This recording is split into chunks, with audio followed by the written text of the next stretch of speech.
Hi, I'm Charles Purcell, and this is the Daily Log for Thursday, April 9. Oh, you know I've got a lot to say about Bernie and Joe.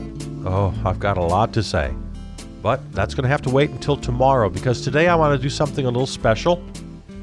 You know me, I'm always on my soapbox about media outlets and their clip culture. It's just all these tiny little clips and then 20 minutes of people arguing about it. You're not getting the news. You're not understanding what's going on in the clip culture. So I'm not going to be part of the clip culture today. I want you to hear Bernie's announcement from yesterday suspending his campaign. It's less than 15 minutes, the entire thing, and I'm going to play it for you right now.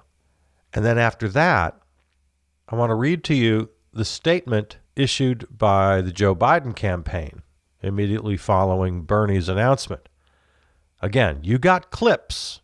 You got little clips that people in the media found, interesting or provocative, or gave them things to fight about on their little pundit panels.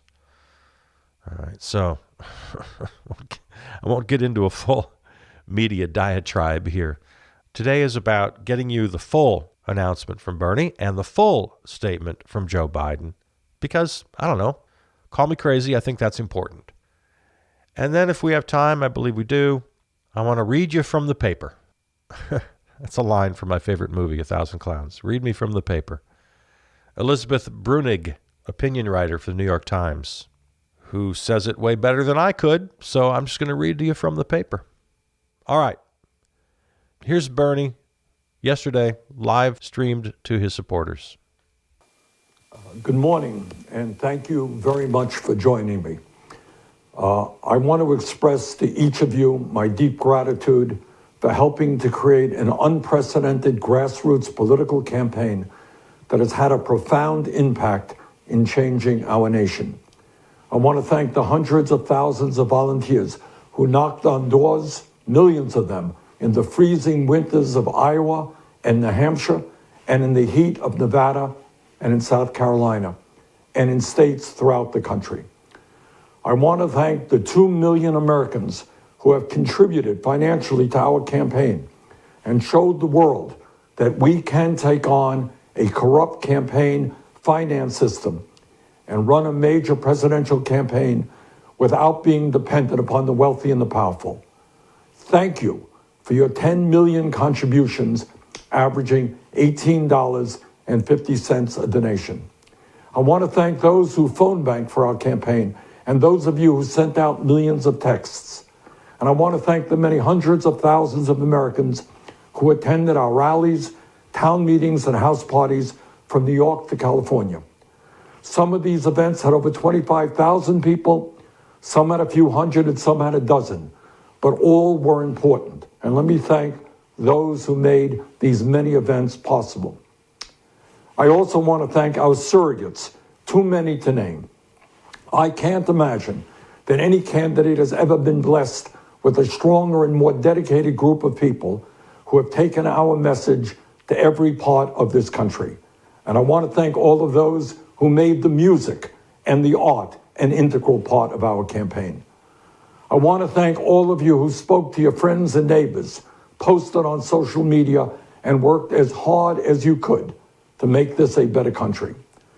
Together, we have transformed American consciousness as to what kind of nation we can become, and have taken this country a major step forward in the never-ending struggle for economic justice, social justice, racial justice, and environmental justice. I also want to thank the many hundreds of people on our campaign staff.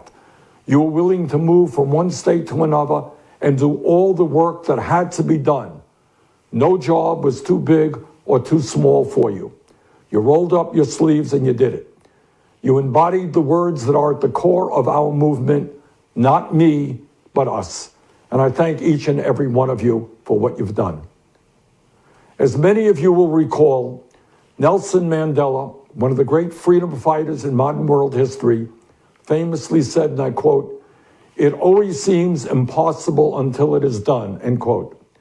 And what he meant by that is that the greatest obstacle to real social change has everything to do with the power of the corporate and political establishment to limit our vision as to what is possible and what we are entitled to as human beings. If we don't believe that we are entitled to health care as a human right, we will never achieve universal health care. If we don't believe that we are entitled to decent wages and working conditions, millions of us will continue to live in poverty.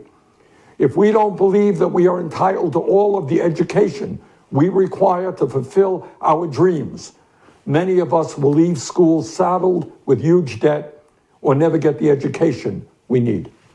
If we don't believe that we are entitled to live in a world that has a clean environment and is not ravaged by climate change, we will continue to see more drought, floods, rising sea levels, and increasingly uninhabitable planet. If we don't believe that we are entitled to live in a world of justice, democracy, and fairness without racism, sexism, homophobia, xenophobia, or religious bigotry, we will continue to have massive income and wealth inequality, prejudice and hatred, mass incarceration, terrified immigrants, and hundreds of thousands of Americans sleeping out on the streets in the richest country on earth. And focusing on that new vision for America is what our campaign has been about and what, in fact, we have accomplished. Few would deny that over the course of the past 5 years, our movement has won the ideological struggle. In so-called red states and blue states and purple states, a majority of the American people now understand that we must raise the minimum wage to at least $15 an hour, that we must guarantee health care as a right to all of our people, that we must transform our energy system away from fossil fuel, and that higher education must be available to all, regardless of income. It was not long ago that people considered these ideas radical and fringe. Today, they are mainstream ideas, and many of them are already being implemented in cities and states across the country. That is what we have accomplished together.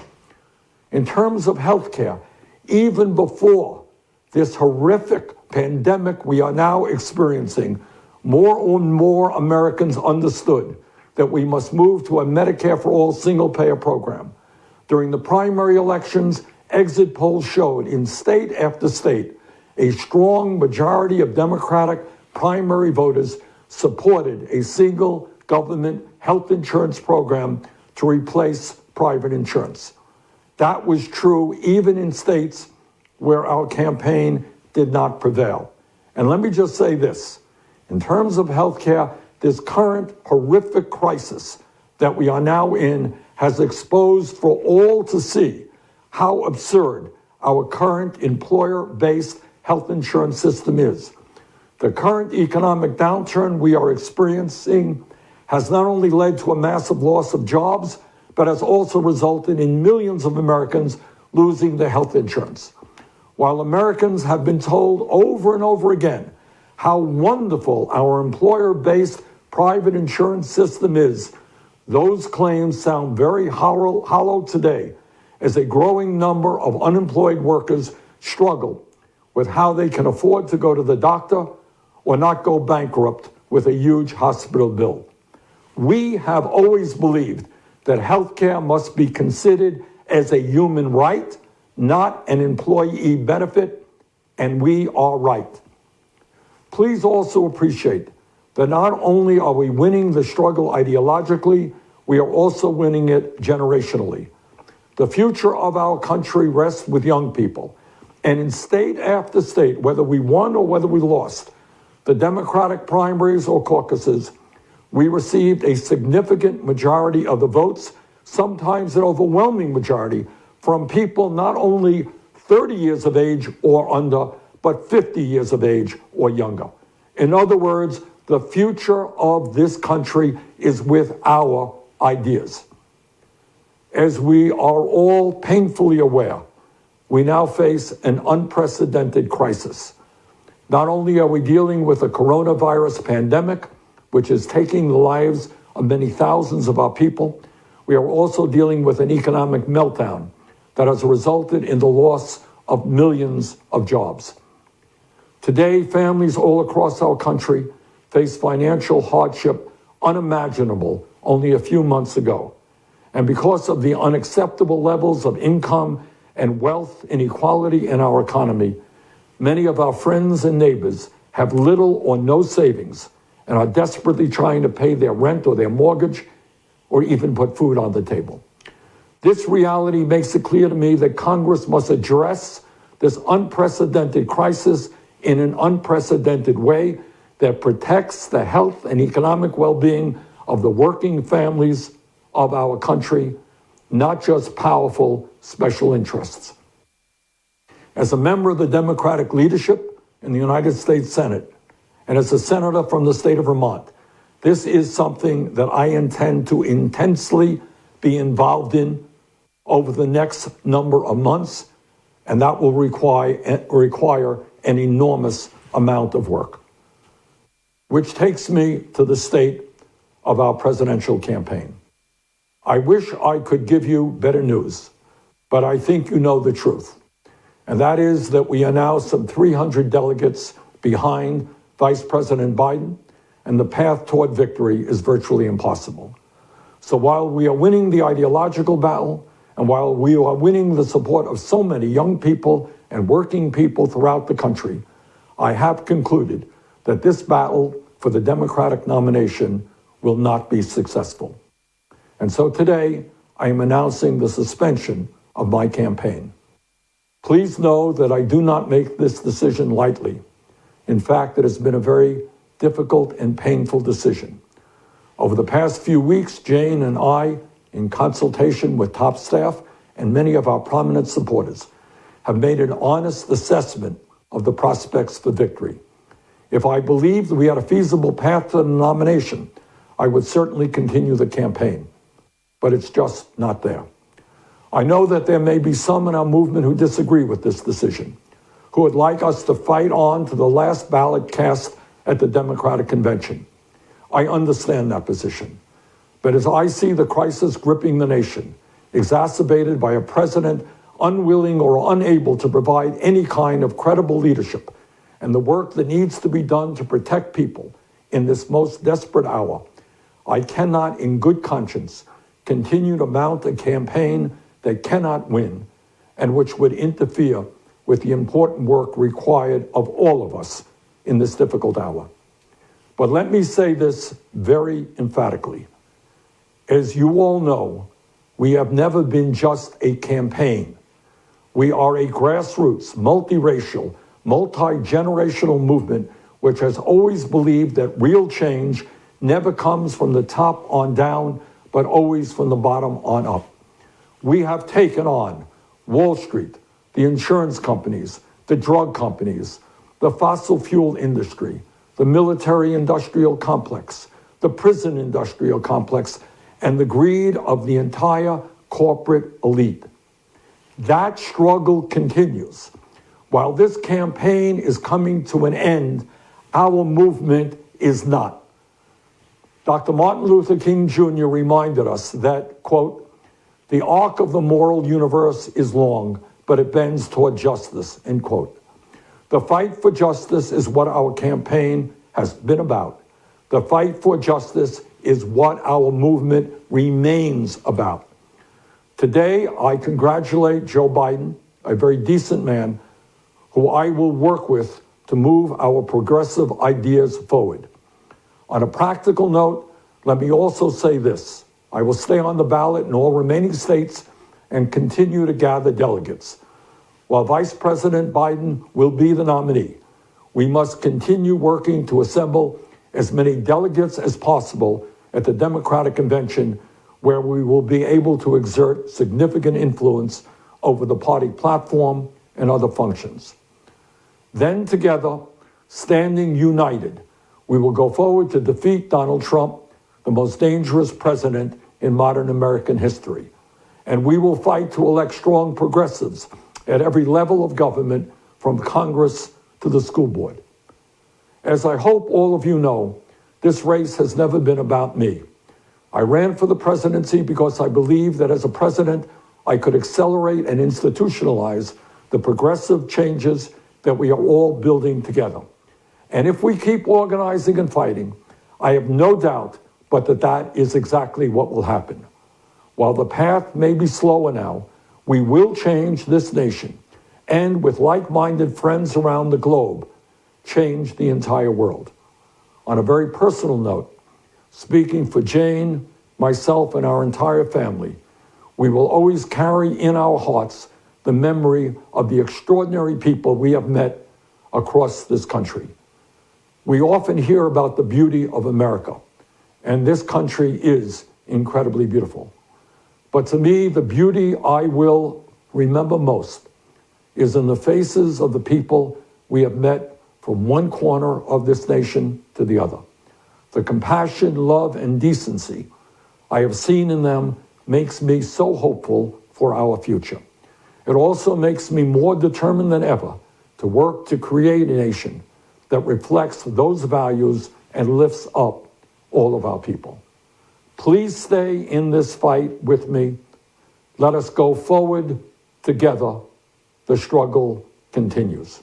Thank you all very much. That, of course, Bernie Sanders, yesterday, his live stream to supporters announcing the suspension of his campaign. We will talk at length about all of this tomorrow, but today we're just giving you some raw material. Next up, I want to read to you the full statement released by the Biden campaign shortly after Bernie's announcement. And here it is. Today, Senator Sanders announced he was suspending his campaign. Bernie has put his heart and soul into not only running for president, but for the causes and issues he has been dedicated to his whole life. So I know how hard a decision this was for him to make, and how hard it is for the millions of his supporters, especially younger voters, who have been inspired and energized and brought into politics by the progressive agenda he has championed. Bernie has done something rare in politics. He hasn't just run a political campaign, he's created a movement. And make no mistake about it, I believe it's a movement that is as powerful today as it was yesterday. That's a good thing for our nation and our future.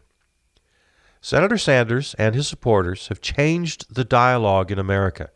Issues which had been given little attention or little hope of ever passing are now at the center of the political debate.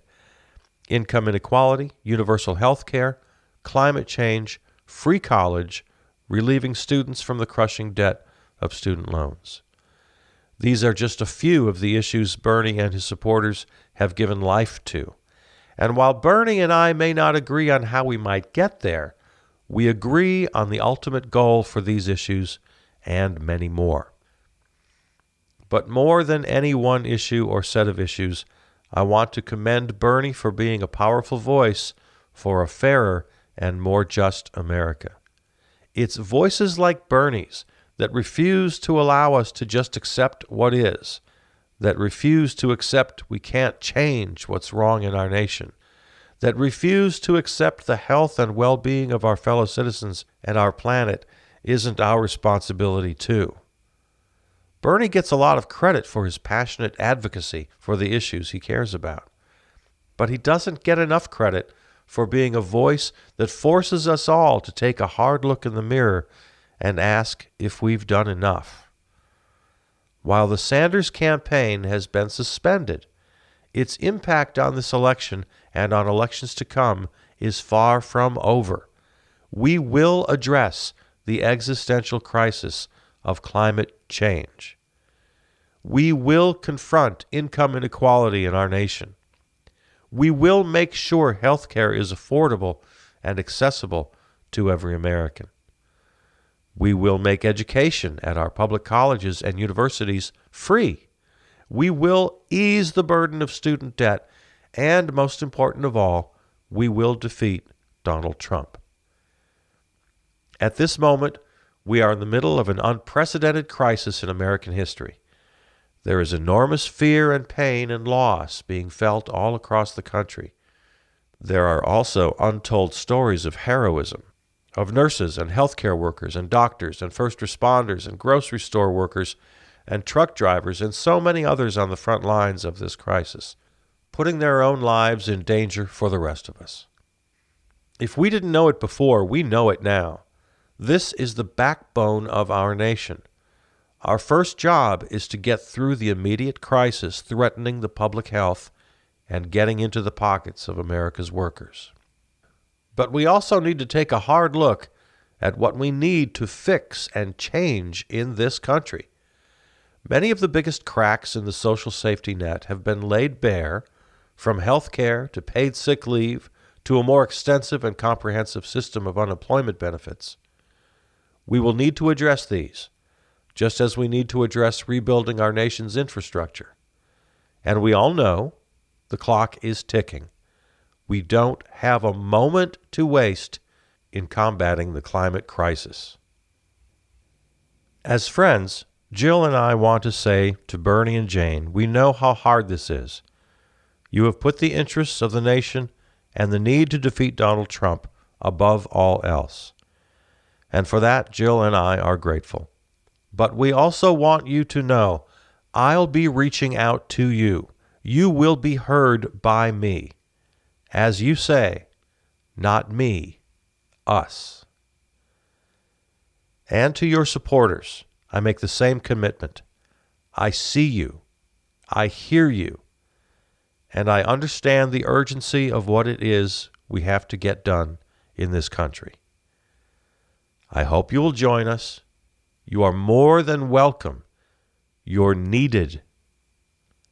Together, we will defeat Donald Trump. And when we do that, we'll not only do the hard work of rebuilding this nation, we'll transform it. So there you go, Joe Biden's full statement. We'll talk at length about all of this tomorrow. But right now, I want to read you from the paper. Here it is. Elizabeth Bruenig, opinion writer for the New York Times. Headline, Bernie Sanders was right. Goodbye to an honest man's campaign. Bernie Sanders has ended his campaign for the Democratic presidential nomination, which is a tragedy, because he was right about virtually everything. He was right from the very beginning when he advocated a total overhaul of the American healthcare system in the 1970s. He remains right now as a pandemic stresses the meager resources of millions of citizens to their breaking point and possibly to their death. He was right when he seemed to be the only alarmist in a political climate of complacency. He is right now that he's the only politician unsurprised to see drug companies profiteering from a lethal plague with Congress's help. In politics, as in life, being right isn't necessarily rewarded, but at least there's some dignity in it. In fact, both of Mr. Sanders' presidential campaigns, beginning with his announcement in 2015 and ending here, were about dignity. Not only broad human dignity, Mr. Sanders' relentless focus on the grim lives of the American poor, sick, and disenfranchised is perhaps the greatest paean to the notion in modern political memory, but also the daily, personal sort we grant one another each time we tell the truth. Mr. Sanders is not and has never been a liar. His remarkable consistency over time, his notorious bluntness, and his open disdain for sycophantic politics are all simply manifestations of that one critical fact. It made him an awkward fit for Washington, and it built him a movement. A member of Congress for nearly 30 years, Mr. Sanders has been bitingly frank about the way that money strangles American democracy. Rich individuals with a vested interest in defanging egalitarian politics donate to campaigns, PACs, universities, and think tanks in hopes of purchasing lawmakers' loyalties and rigging the legislative process in their favor.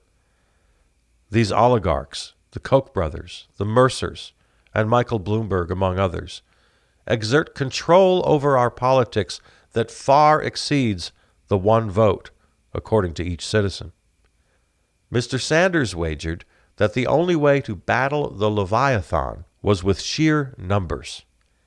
In 2019, 1.4 million individual donors from all 50 states sent the Sanders campaign some $96 million without closed-door fundraisers, hobnobbing in the Hamptons, or groveling to billionaires.